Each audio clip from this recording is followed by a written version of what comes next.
Swayam Prabha. Digital India. Educated India.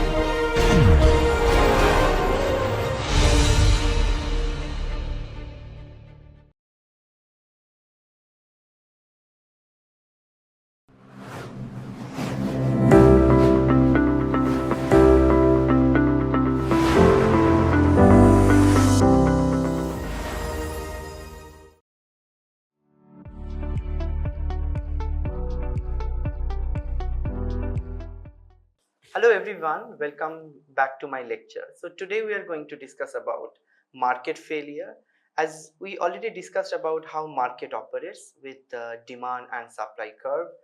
Even with the equilibrium, we also discussed market can be at equilibrium and consumer surplus and producer surplus that also can be at the maximum level, but that not necessarily that economy will be at the efficient point, because some social cost will be involved when we think about the market equilibrium.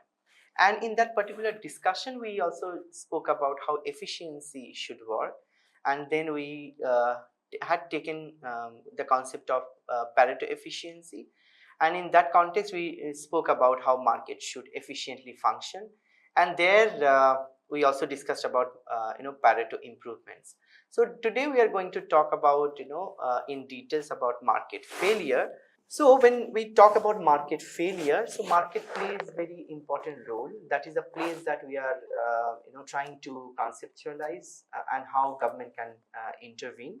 And when we talk about market, and their consumers and producers, they also meet, and if they are at the equilibrium point, and then we also try to highlight that Pareto efficiency actually is occurred. So but then market is also the place which gets very highly abused by all the stakeholders. So and therefore there are point of dissatisfactions with the markets. So alternative way of organizing the economy might be taken them the better off. So that is the point. Like I can think as a consumer that the entire economic transaction might take place at differently, and then I might get much more better outcome given my utility and the budget constraint.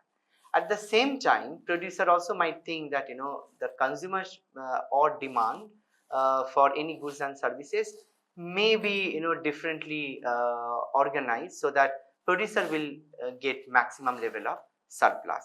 So it's basically dissatisfactions is not only from one side, from all the corner dissatisfactions takes place, maybe also from the consumer and also from the producers. So market is a place where nobody actually gets maximum level of satisfactions, whether it is consumer through the utility or for the producers through the profit. So when we are talking about dissatisfaction, that could be different forms of dissatisfaction. So here just an example, like markets sometimes produce something too much. For instance, pollution, like water pollutions or air pollutions. Like for development, there is a need of economic expansions, and therefore we need roadways. We also need to enhance our industrial growth, and through automobile industries. And obviously when we have the rise in the growth in the industrial output, then generally car productions and then sales of cars on the road will be high. But that definitely as an outcome there will be air pollutions, and therefore sometimes air pollution is too bad, and especially in India, for instance, or in any other developing countries, air pollution needs to be taken care of or controlled. So these are along with the economic activities and outcomes, there also will be some of the externalities that can be referred as negative externalities, which we will talk about little later. But then dissatisfaction comes from this sort of too much production of residue, like here kind of air pollutions or water pollutions. And also since government plays important role, and one of the roles that we discussed in our one of the previous lectures, and if you recollect that, and then we discussed that distribution and redistribution, these two are very very important activities of the government that they need to do. So when market lead to a situation where people have too little income to live on, and that is a point like government needs to intervene, and it is not like equal or equitable distribution is possible through the market, and therefore role of government even plays more important role. This also gives the rationale like why do governments intervenes in the market even when they are efficient. As I said, if you remember, like even demand and supply curve, they intersect with each other at equilibrium. Market will be at the equilibrium, and then optimum level of price and optimum level of quantity will be determined, but that will not ensure that socially efficient outcome that we achieve through that particular demand and supply and their equilibrium positions. And therefore this becomes actually government's interventions and rationale behind why government should intervene. And we had given the example like through the taxation that government can actually intervene, and then price will be on the higher side and optimum output will be actually produced little less. So it is not necessarily for the society's point of view that quantity always has to be at the optimum level, and price also will be at the optimum level where demand and supply they intersect at each other at that point. It is also sometimes when quantity is produced less, but from society's point of view society or economy will get optimum level of efficient outcome as a whole. So now moving further, like when market fails, and then the role of government. So this is important because for government to play, then market needs to be somewhere, it should not be functioning at the efficient point. So markets are not at the Pareto efficient under the following some sort of important conditions that can be referred as market failures. And we have taken this market failure conditions from Joseph Stiglitz's book on public policy and public policy or policy for the public sector, and that actually gives the reason behind why government needs to intervene. So let's talk about the 6 points that that are potential sort of points for the market failure. So let's first point is the failure of the competitions.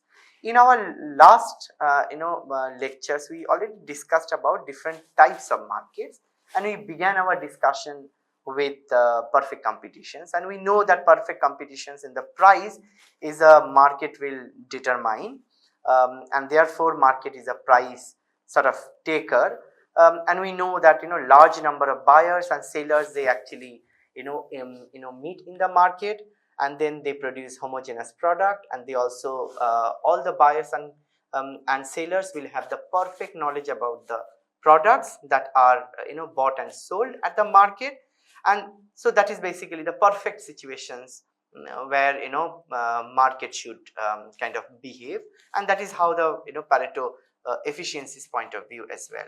So but now we also see that there are different other imperfect markets where perfect competitive forms of market doesn't work. So we had discussed especially on the monopolies point of view, but here there are different types of forms of market that we actually sort of get it in the in the discussion of the market. One is the monopoly where single seller will decide and will have the market power and also will set the price. Oligopoly is a with very few sellers will be in the market. Duopoly, there will be only two sellers in the market. Monopolistic competitions is basically very few sellers. In the natural monopoly that we also discussed, that where one single farm will produce the entire output instead of producing all the products by different farms, And this, in this case, we also have brought the government as an organization. So instead of one firm producing the entire output, government actually can decide that they can produce the entire production. So here is again monopoly, but then monopoly not over the price or the market power, and monopoly over the or market power over the quantity. So it's basically quantity restriction by the single firm or by one single organization. So let us try to understand the relationship between the price and quantity again, because we need this particular consumption, assumptions and also conditions in every time, even while discussing the market failure. So let's assume that market under monopoly, and we know that again we can take price along with the vertical axis and quantity along with the horizontal axis. We know that demand function, which is nothing, is like average revenue curve, which is downward sloping, because demand under monopoly is always downward sloping, and half of the demand curve is the revenue, marginal revenue curve. So as we know, and then we say let us assume that U-shaped curve is average cost, and marginal cost curve is upward sloping curve, which is nothing, is like supply curve or supply function of a firm. And then we can see many intersecting point here. Like first point, like demand and supply, they're intersecting at point say E, and this is a point where we can say it is price under equilibrium or price under competition, perfect competition. And this is a quantity that we get it, like quantity under perfect competitions. So but we know that monopoly under monopoly market, market price is determined by the the seller, and seller will set the price at a point where profit maximization starts, like first order conditions, where marginal revenue and marginal cost, they are intersecting at each other. So like say point E dash, where we see that marginal revenue and marginal cost, they are intersecting, and here the quantity, like say QM, like quantity produced under monopoly, and along with this point the price will be set, and this price is like price under monopoly. So we can see that monopoly price is higher than the price set under perfect competitions, and quantity produced under monopoly is much lower as compared to quantity produced under perfect competitions.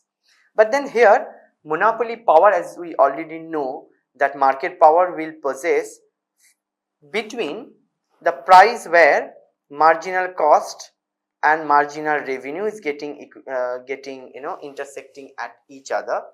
So the price, like say the monopoly power is like the price difference, as we already know, PM minus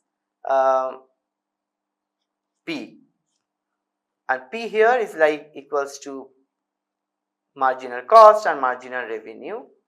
So this is the condition that we are talking about, and this is clear kind of case from the imperfect markets point of view, that market fails when when there is no optimum level of quantity and optimum level of price, like PC and P and QC. So here market is getting deviated from, or rather we can say that market is at disequilibrium, because it is getting deviated from point say E, right?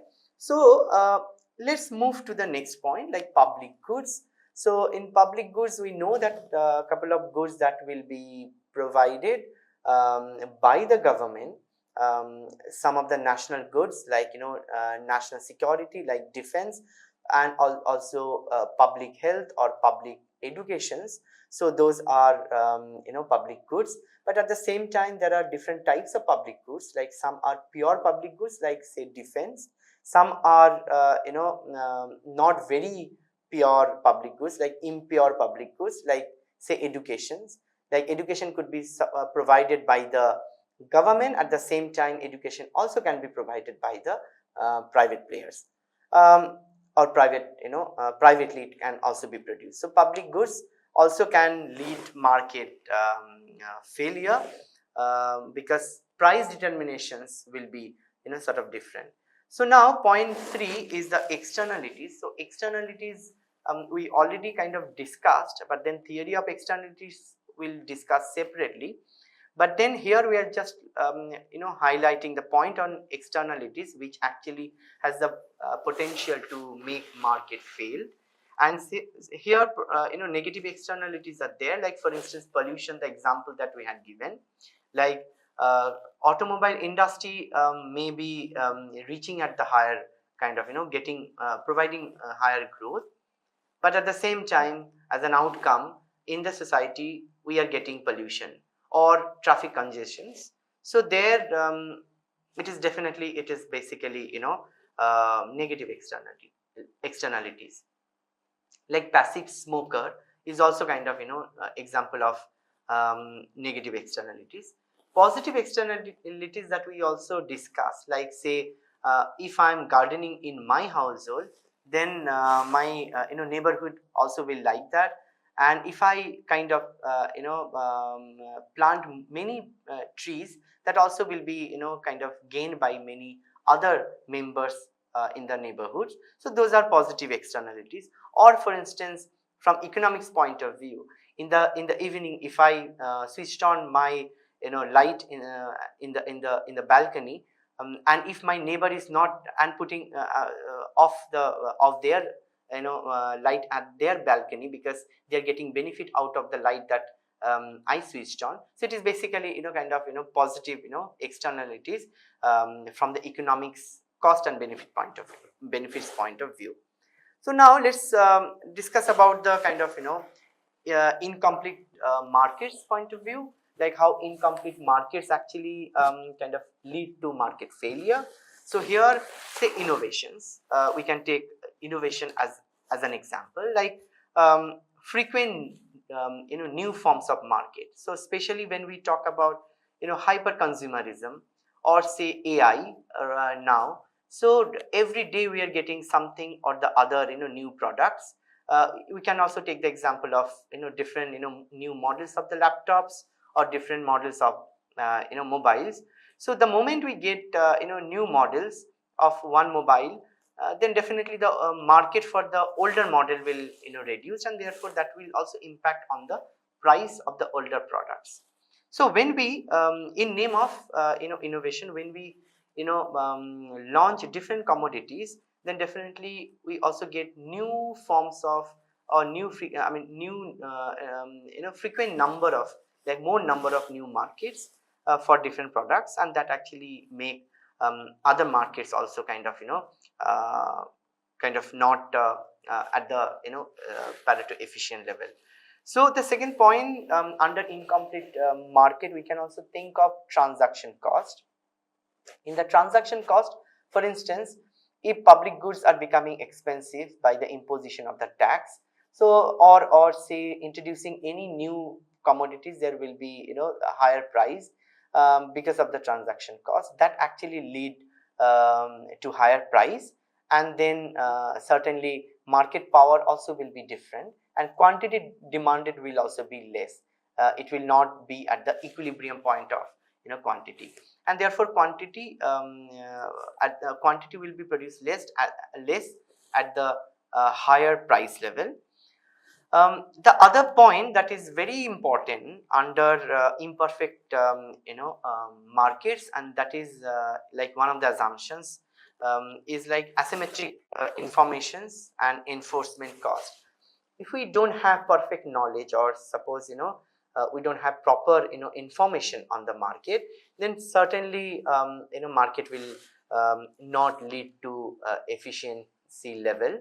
Take the example of say second hand market for the market for the second hand products, like say OLX, or say market for the second hand cars, where moral hazards happens, or say adverse selection happens. For instance, generally perfect information about the product is not been exchanged by the buyer and sellers, and therefore that has the potential to lead to market failure. So other point that I also want to highlight here is like say insurance market. So now the way it happens, insurance market is definitely is very different than you see in back in 1930s or 40s. So in insurance we also generally tend to have have more risk, because we are quite sure that our cars or our house or our crops are insured, and therefore we try to take or intend to take more risk. So this is basically the classic case of say moral hazard. So but definitely that will lead to sort of market failure, and this is what the examples of the incomplete market or imperfect sort of markets. So when we talk about information failure, so if we are considering information is a commodity and then for the consumptions, so if information fails, then perfect knowledge about the product or the price will be also not be kind of satisfied, and therefore market will generally tend to be failed. The last point is like different macroeconomic issues, like say unemployment is one of the point that in any economy, if unemployment rate of unemployment is higher, is generally tendency to have more sort of disequilibrium kind of situations in the equilibrium or in the market. Or say inflation, if inflation goes up, then price will be high, and then generally market will not produce at the efficient level of the quantity. So macroeconomic issues, if they are not stable in the economy, especially in case of output like income stability or inflation or the price level or say unemployment, then generally it will lead to market failure.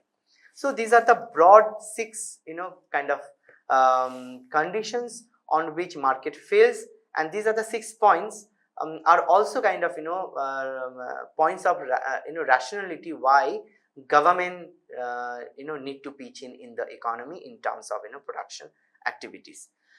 So now let's talk about the distribution, because distribution is one of the points of the discussions that a government needs to take care of. So now income distribution, that's what we are trying to highlight, like at the individual levels as well as output level. So the point that I would like to mention here, like if individuals income is low, that does not mean that market needs to be failed or market is failed. So if at the individual level income is low, then income can be actually supported by or through various kind of redistributive economic measures by the government, and therefore maybe a nation is not poor, but then at the individual level people are poor because they have insufficient level of income. So through distributive and proper redistributive policies, individual income can be actually taken care of. So one of the most important activities of the government here is like to redistribute and of income, and income can also be considered as resources. So and therefore distribution and redistribution and efficient reallocation of the resources is one of the primary kind of objectives for the government to intervene in the market. Here 2 points, like merit goods, like why certain goods that government kind of enforce and government actually will force to consume for force the individuals to consume, like for instance elementary educations, like in India, like education for primary universal primary educations at different age group, like from say from 5 to 14 years of age. If it is compulsory, then it is basically government is enforcing, and government is actually compelling individuals to consume that particular commodity, like for instance elementary educations. And we also know, like on the road, for instance, wearing helmet for the two-wheelers or bikers is a mandatory. because it reduces the risk drastically, and therefore it is a mandate from the government, and therefore seat belt or helmet or say elementary primary education. So these are the goods can be treated as a merit goods. Um, okay, so here on views on redistribution or distribution by the government, there are two views. One is of course paternalism. So under paternalism, what we see, like the view that government should intervene because government knows the perfect or government has a perfect knowledge that which one is, I mean, which commodity to consume and how to consume and where to consume and for whom to consume. That only government has the perfect knowledge, and government will share, and government will mention that how much commodity to be produced and others, like etc. So in this point, like government's views is referred or can be referred as paternalism. On the other hand, it's like what we call libertarianism. It's like the view that government should not interfere with the choices of individuals in some times. So we can actually connect with a discussion on the poverty here, like how to eradicate through various policies the poverty.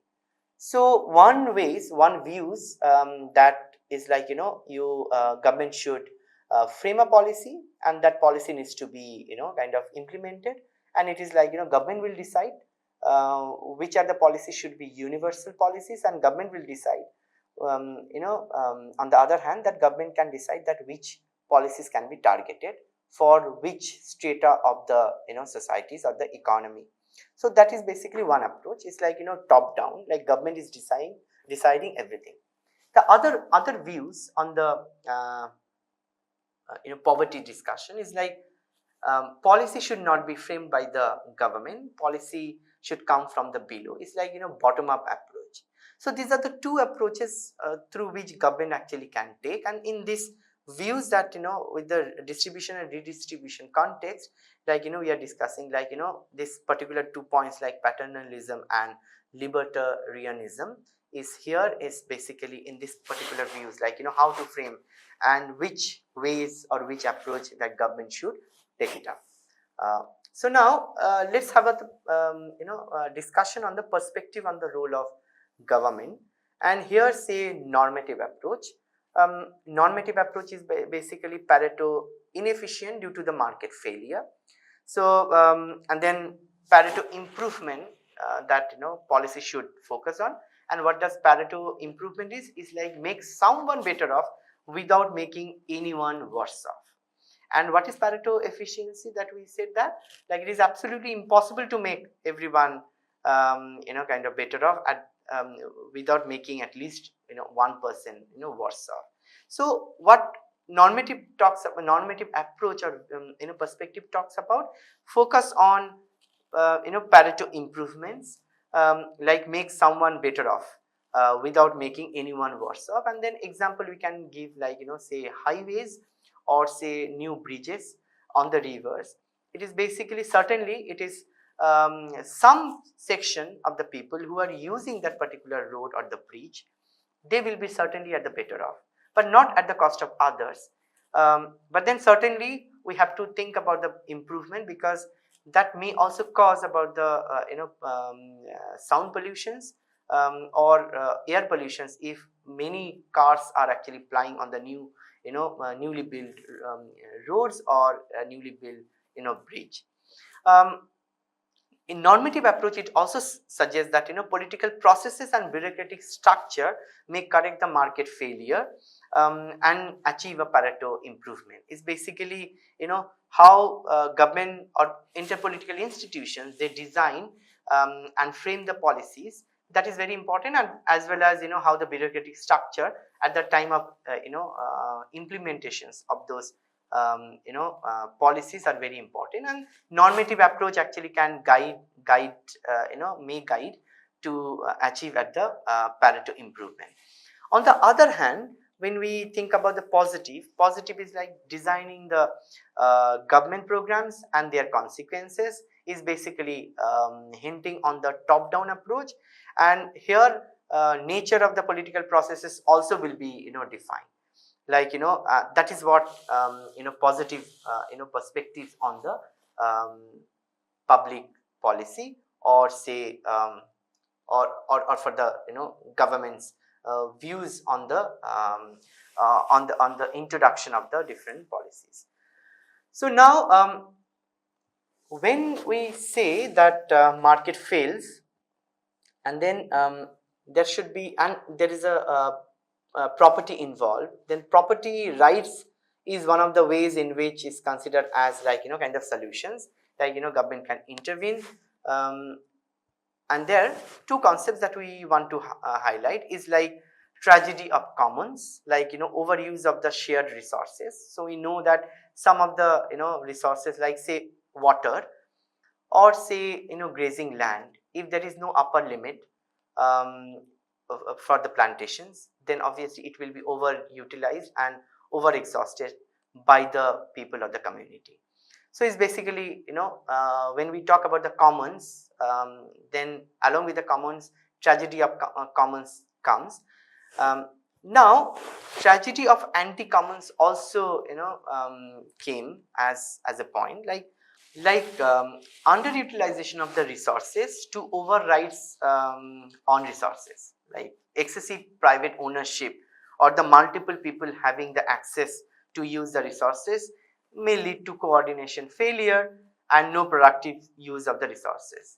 Like say AI, like everybody has, like for instance, if it is given to everyone like the intellectual property rights, then actually from the production's point of view, that will actually lead to Pareto inefficient conditions, and it is basically tragedy of anti-commons.